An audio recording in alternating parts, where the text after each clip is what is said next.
right, let's take a look at Squealer from Dirty Deeds. So this one is tuned down a quarter step, and I'll have a link for that tuner in the description. So Malcolm's going to start this one off with this full F chord. So we just bar the first fret with our first finger, all the notes there.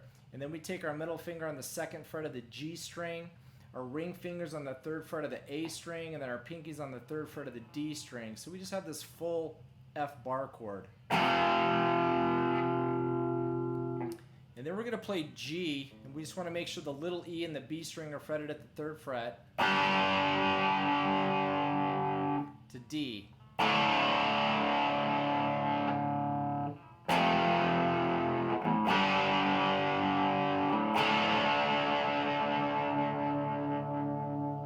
Alright, now we play that 4 times, and then we're just going to, once the vocals start, we're just going to go to this D chord and just strum it fairly lightly. Just one time, and then we'll move to B, and the way I'm forming that B chord is on the 4th fret I've got my pinky on the G string and my ring fingers on the 4th fret of the D, and then of course our first finger on the 2nd fret of the A string. And we just hit those once and then back to D again. Alright, so we're going to strum that D chord 4 more times, and then the B chord 2 more times, and then we're going to go back to D again, and then we will do this. So we're going to have this D shape. We're going to grab this C note, which is that 3rd fret of the A string, hit this chord, and then to D.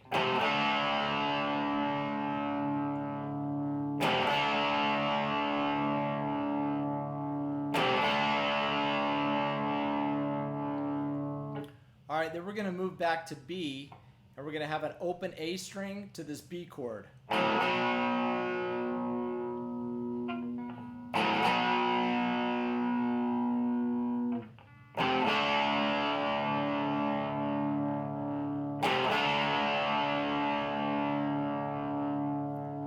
Alright, now we're going to play that really up until the guitar solo. So let's take a look at the solo. Now there is some repetitiveness in the chords that are played, but there's also some changes, some little nuances when Malcolm's playing some of these chords in the solo. So let's take a quick look. Got too much, Squealer. I think I've got a magic touch.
All right, so let's take a look at the chords that Malcolm's going to play during the guitar solo. So we're just coming out of the chorus really from that C to D that we did earlier.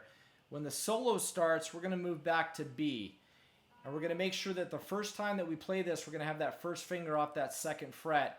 And then we'll be placing it back on, removing it, and placing it back on in this pattern here.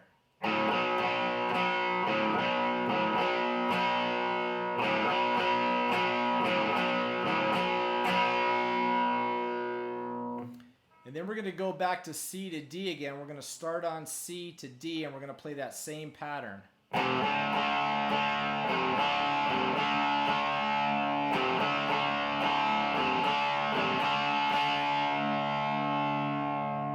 Alright, then we go back to B and play it the same way, and then back to the C and D again and play it the same way. Then we're going to transition back up here to F, G, and D like we did at the beginning of the song. Now the first 3 times that we play this, we're going to play it like this.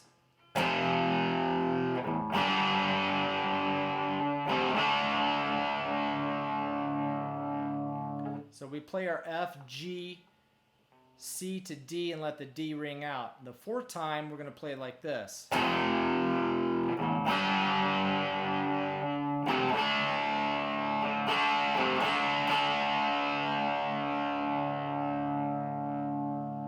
So we just go F, G, C to D, let it ring out. We have a pause there. Then we're going to play that D chord a couple times to C to D. All right, now the 5th time it's going to be played like this.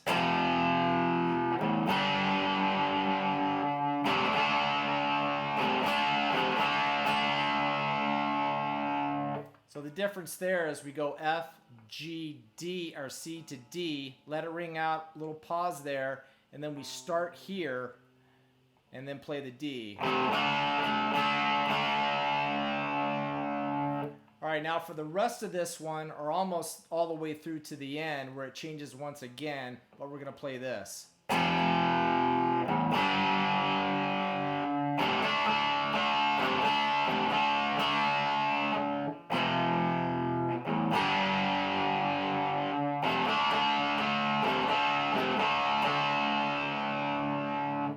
So what he's done is he's kind of built up, you know, once they went back to F the first time, they just kind of built back up of going from the C to D, just kind of a gradual build until it just goes all the way through for the rest of the song. It's pretty cool. So then we get to the end, we're just going to strum on these chords a little bit more until the song fades out.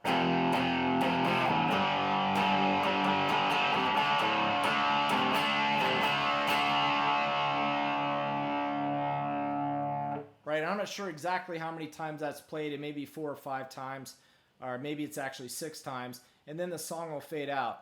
So that's really it for this one. A lot of repetition, but also some little cool nuances and some changes in there that Malcolm does. So anyway, that's it for this one. We'll see you guys next time.